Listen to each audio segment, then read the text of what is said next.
ठीक है, मैट्रिक्स और मैट्रिसेज। तो लिखिए काइंड्स ऑफ मैट्रिसेज, हेडिंग डालिए, या टाइप ऑफ मैट्रिसेज।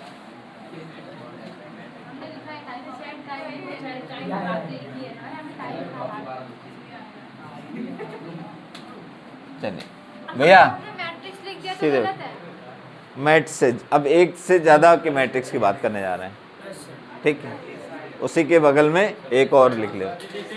तो types of matrices, types of matrices में क्या होता है कि इसमें बहुत सारे मैट्रिक्स हैं। तो लिखिए पहली मैट्रिक्स का नाम, सभी लोग लिखिए, लिखिए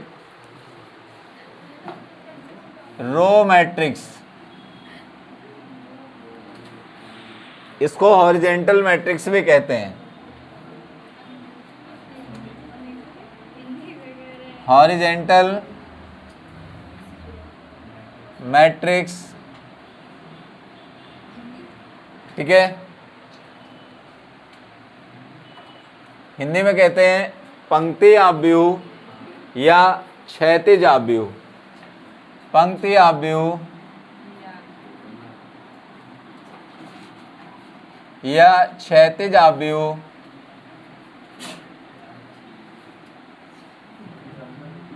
नंबर 2 है, ये इस टाइप की मैट्रिक्स होगी,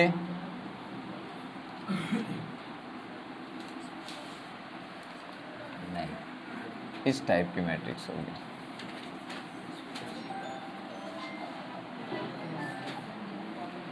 नंबर 2 कॉलम मैट्रिक्स और वर्टिकल मैट्रिक्स, कॉलम मैट्रिक्स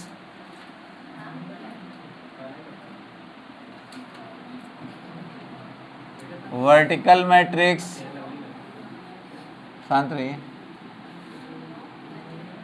इसे कहते हैं स्तंभ आव्यूह,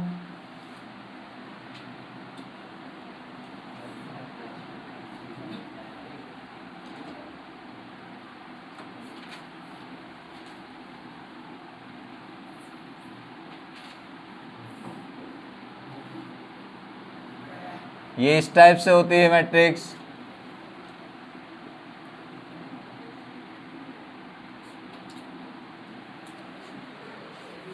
इसके बाद अगला नाम है square matrix, square matrix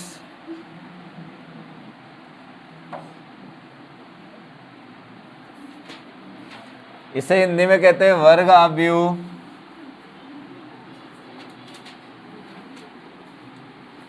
square matrix जितनी भी होंगी उसमें नंबर ऑफ रो और नंबर ऑफ कॉलम आपस में बराबर होंगे, यानी स्क्वायर मैट्रिक्स में m = n होगा। जैसे 2x2 matrix, 3x3 matrix, 4x4 matrix, जितनी भी मैट्रिक्स के number of elements and number of row and number of columns जिन मैट्रिक्स के आपस में इक्वल हों उन्हें हम लोग स्क्वायर मैट्रिक्स बोलते हैं। फॉर एग्जाम्पल, जैसे यहाँ पर 2 3 4 5, यहाँ पर 2 3 4 5 6 7 8 9 10, इस टाइप से ये 2x2 ऑर्डर की मैट्रिक्स है, स्क्वायर मैट्रिक्स है, 3x3 ऑर्डर की मैट्रिक्स है, स्क्वायर मैट्रिक्स है, ठीक है। स्क्वायर ई, हाँ ठीक है, स्क्वायर आप लोग ये सब कन्वर्ट कर लिया करें, कोई बात नहीं, लिख लीजिए। वो कहाँ, हाँ आगे और नेम है, ये हटा रहे हैं।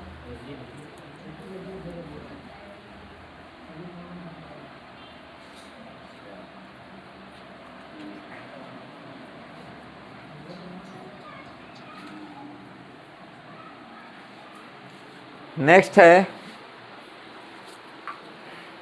डायगोनल मैट्रिक्स, विकर्ण आव्यूह।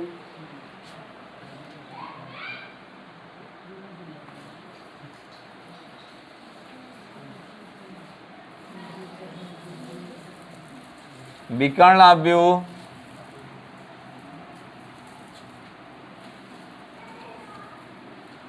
ये इस टाइप से होता है।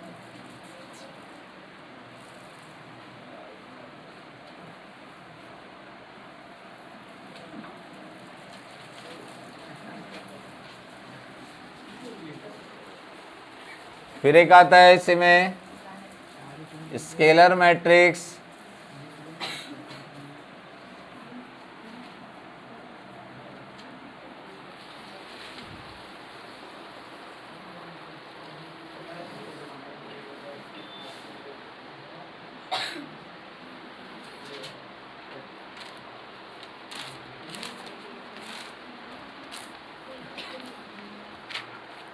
अब आप ये देख रहे हैं कि डायगोनल मैट्रिक्स में सिर्फ डायगोनल एलिमेंट है, बाकी सारे एलिमेंट जीरो हैं। और यहीं पर एक बात हम बता दें कि किसी भी मैट्रिक्स में अगर डायगोनल एलिमेंट जीरो दिए गए हैं और यहाँ पर कुछ एलिमेंट हैं इस टाइप के हैं, तो यहाँ पर बताया जाता है कि अगर कोई ऐसी मैट्रिक्स है जिस मैट्रिक्स में डायगोनल एलिमेंट जीरो हो, उस मैट्रिक्स की कैलकुलेशन ऑलवेज भी जीरो, ये याद रखिएगा। तो ये ध्यान रखिएगा, एक तो डायगोनल मैट्रिक्स है जिसमें डायगोनल में ही एलिमेंट मिलते हैं, और कभी आपको ऐसी मैट्रिक्स मिल जाए जिसमें उस मैट्रिक्स के डायगोनल एलिमेंट जीरो हो, बाकी सब एलिमेंट हो, वो मैट्रिक्स का रिजल्ट हमेशा कैसे भी किसी भी मेथड से सॉल्व करोगे जीरो ही आएगा। इसके बाद बात आती है स्केलर मैट्रिक्स।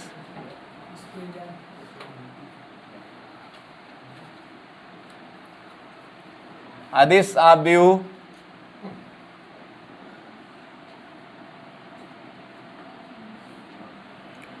इसमें जो मैट्रिक्स के डायगोनल एलिमेंट होते हैं वो सेम टाइप होंगे, कोई कांस्टेंट ले लिए जाएं।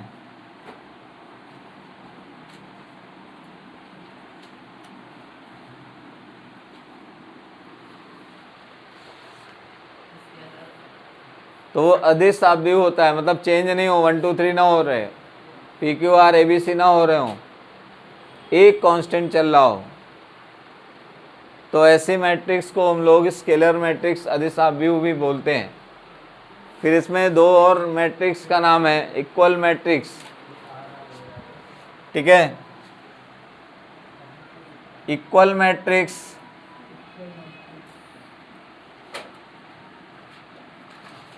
यहाँ पर दो सेम ऑर्डर की मैट्रिक्स लेना पड़ता है, समान आव्यूह।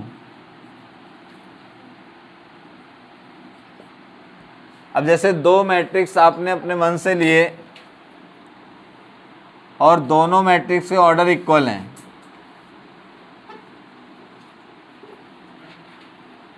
ये मैट्रिक्स ए है, दूसरी मैट्रिक्स बी रखी, इसका ऑर्डर भी 2 क्रॉस 2 है। तो जिन मैट्रिक्स दोनों मैट्रिक्स के ऑर्डर अगर सेम है तो वो दोनों मैट्रिक्स को अगर हम बराबर कर दें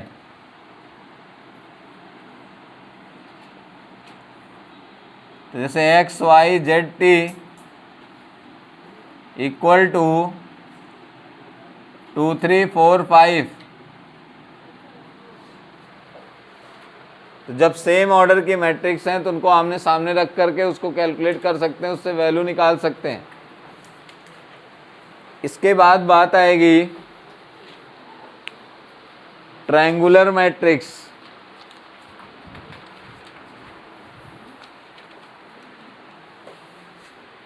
ट्रायंगुलर मैट्रिक्स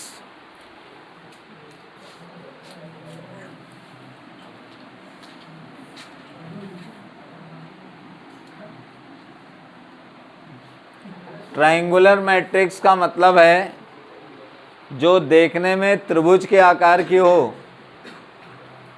जैसे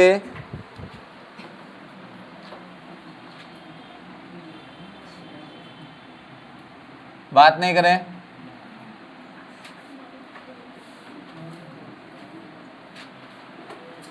अब ट्रायंगुलर मैट्रिक्स में दो तरह के ट्रायंगुलर हैं, lower and upper triangular matrix.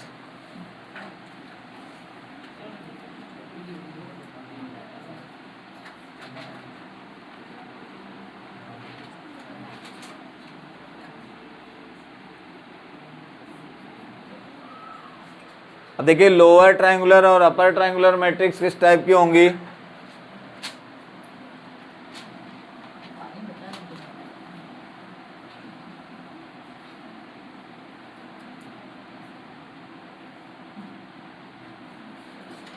ये लोअर ट्रायंगुलर है, upper triangular matrix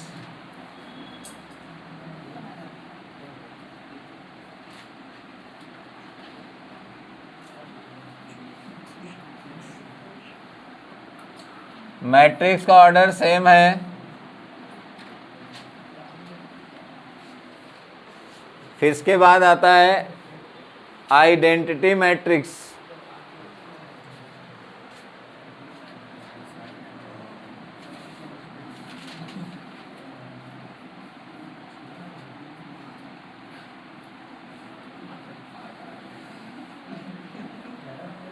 identity matrix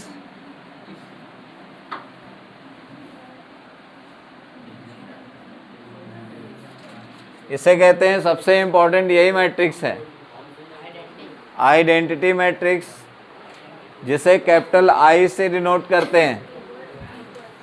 तत्समकाव्यूह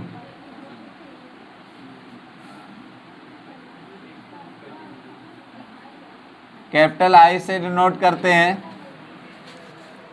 it is denoted by capital I.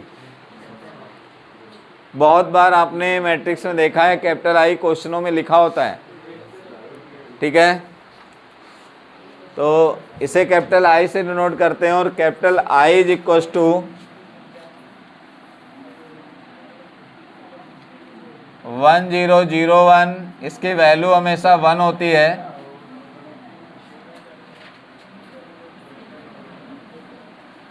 One zero zero zero one zero zero zero one, इसे आइडेंटिटी मैट्रिक्स कहते हैं।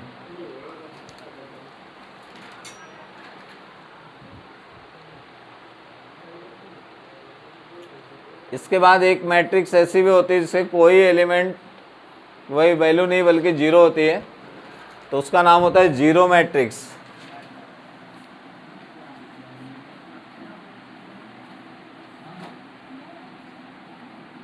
इसे कहते हैं शून्य अवयव।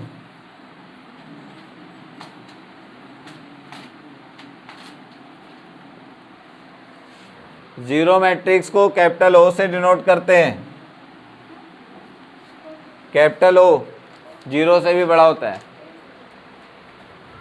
इसको कैपिटल ओ से डिनोट करते हैं और इसका रिप्रेजेंटेशन है ए इज इक्वल टू 0 0 0 0 2 क्रॉस 2, फिर ए इज इक्वल टू 0 0 0 3 क्रॉस 3। इसे शून्य अवयव कहते हैं। जीरो मैट्रिक्स जिसकी वैल्यू जीरो होती है।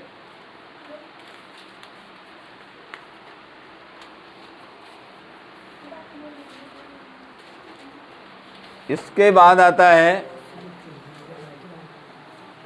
Operations of A matrix.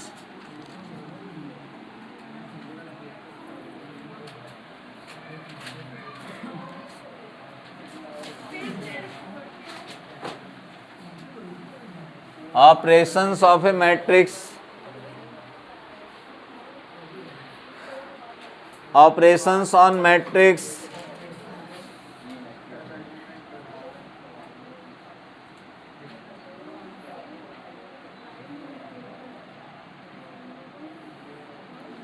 इसे कहते हैं आव्यूहों पर संक्रिया।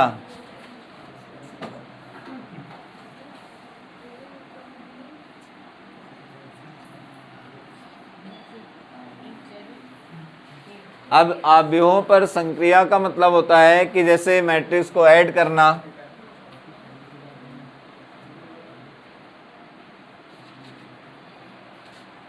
ए प्लस बी,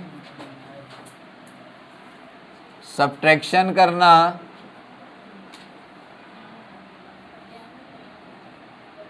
ए माइनस बी, मल्टीप्लिकेशन करना,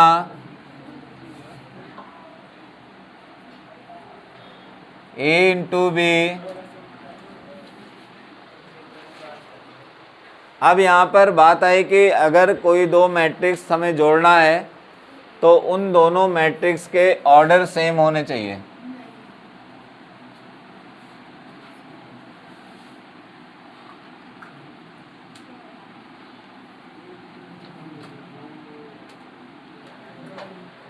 यही सेम वर्क इसमें भी होगा।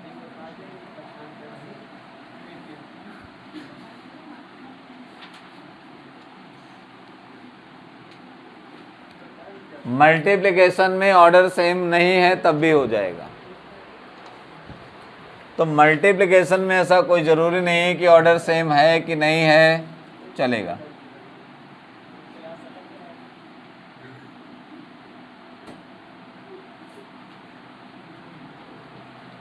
ठीक है। फॉर एग्जाम्पल अगर हम किन्हीं दो मैट्रिक्स को जोड़ना चाह रहे हैं, हाँ इसमें कुछ रूल्स भी हैं। रूल्स ये हैं कि वो कुछ नाम है, जैसे पहला नाम है कम्यूटेटिव लॉ ऑफ एडिशन।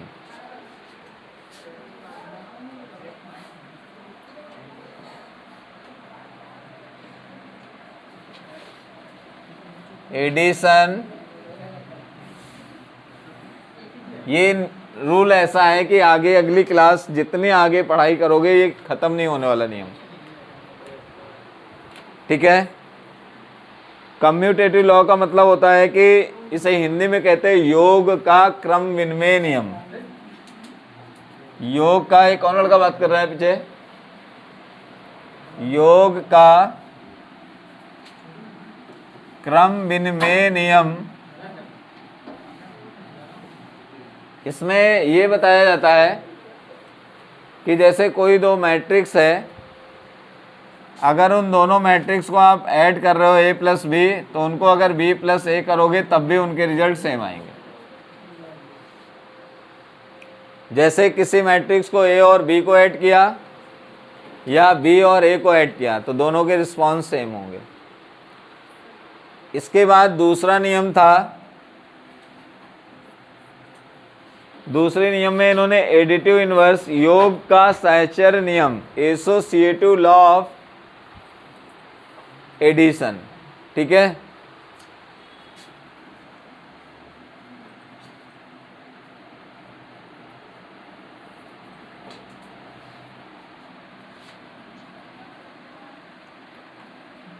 योग का सहचर्य नियम,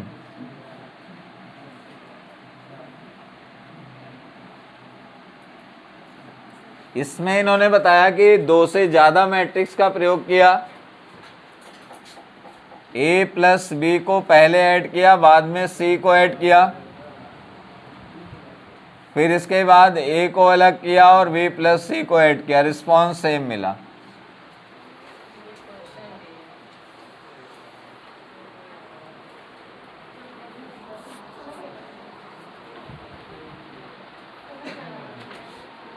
फिर तीसरे नंबर पर है एग्जिस्टेंस ऑफ एडिटिव आइडेंटिटी।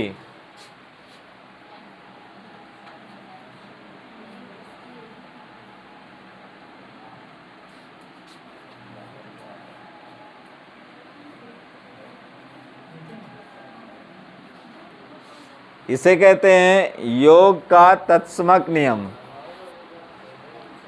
योग का तत्समक नियम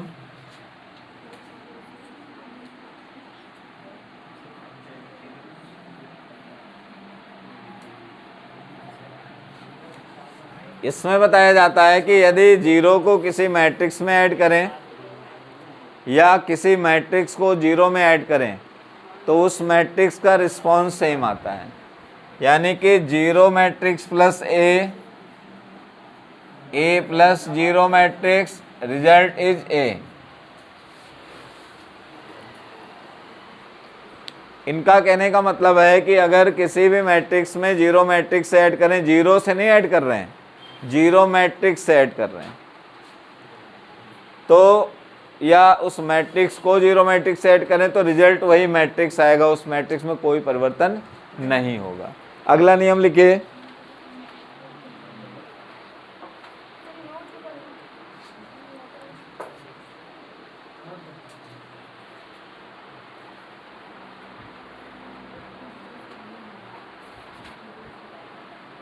existence of additive inverse,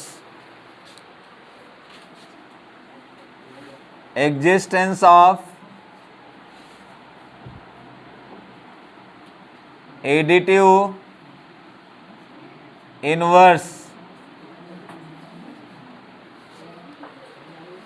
इसको कहते हैं योग का प्रतिलोम नियम।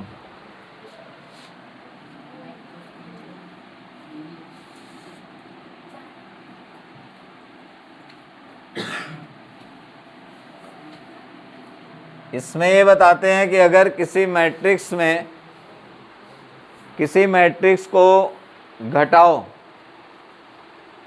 और किसी मैट्रिक्स को नहीं, जो मैट्रिक्स है उसी को, तो जैसे ए में मैट्रिक्स ए को जोड़ दिए या मैट्रिक्स ए में मैट्रिक्स ए को माइनस कर दिए, तो इसका रिजल्ट बताते हैं जीरो मैट्रिक्स होता है। और हम लोग नॉर्मली जानते हैं कि किसी संख्या को अगर उसी संख्या में माइनस कर दोगे तो जीरो आता है। तो यही बात ये कहना चाहते हैं कि मैट्रिक्स में भी यही है कि जो मैट्रिक्स दी है अगर उसी मैट्रिक्स को उसी मैट्रिक्स में माइनस करोगे तो उस मैट्रिक्स का रिजल्ट जीरो होगा। ठीक है, तो ये टाइप ऑफ मैट्रिक्स हैं और उनके ऑपरेटर्स हैं कि ऐसी संक्रियाएं जो मैथमेटिक्स की सबसे प्राइमरी ऑपरेटर्स हैं, यानी जब गणित की शुरुआत होती है तो इसी तरह से वो लोग चेक करते थे। ये तो योग के लिए पूरा बता रहे हैं, फिर अंतर के लिए भी बताएंगे, फिर गुणन का नियम भी बताएंगे। ठीक है, ये जितना काम योग के लिए हो रहा उतना ही इसके मल्टीपल के लिए होगा। योग का मतलब एडिशन, जितनी ऑपरेटर्स एडिशन के लिए हम लोग अप्लाई कर रहे हैं इतने ही ऑपरेटर्स हमें मल्टीप्लिकेशन में भी अप्लाई होते हुए दिखेंगे। ठीक है, यहाँ तक हम लोग पहुँच गए ऑपरेटर्स ऑफ ए मैट्रिक्स तक। क्लियर है? अब एक छोटा सा क्वेश्चन है। क्वेश्चन ये है कि क्या अगर कोई हमें मैट्रिक्स दी जाती है और उस मैट्रिक्स में अगर हम चाहें कि अपने मन से कुछ मल्टीप्लाई वगैरह कर लें तो क्या ये पॉसिबल है? जैसे हमें एक मैट्रिक्स दी गई है 1 2 3 4 5 6 7 8 9, हमने AIJ नहीं लिया इस बार। अब हम पूछना चाह रहे हैं कि क्या इस मैट्रिक्स में अगर अपने मन से हम कुछ मल्टीप्लाई करेंगे अपने मन से किसी कांस्टेंट का, तो उस कांस्टेंट का रिएक्शन क्या होगा? रिएक्शन ये होगा कि वो मैट्रिक्स के सारे एलिमेंट के साथ मल्टीप्लाई हो जाएगा।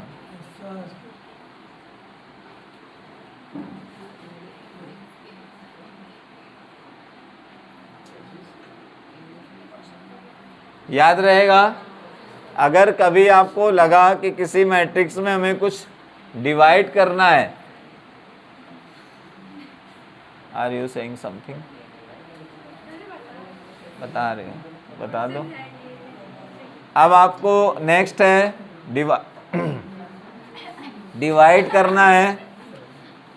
मान लीजिए डिवाइड करना है, तो आप कह रहे हैं डिवाइड कैसे करें? इसके लिए तो आपने बताया ही नहीं था, जोड़ना बताया, घटाना बताया, गुणा करना बताया। तो डिवाइड करना भी पॉसिबल है।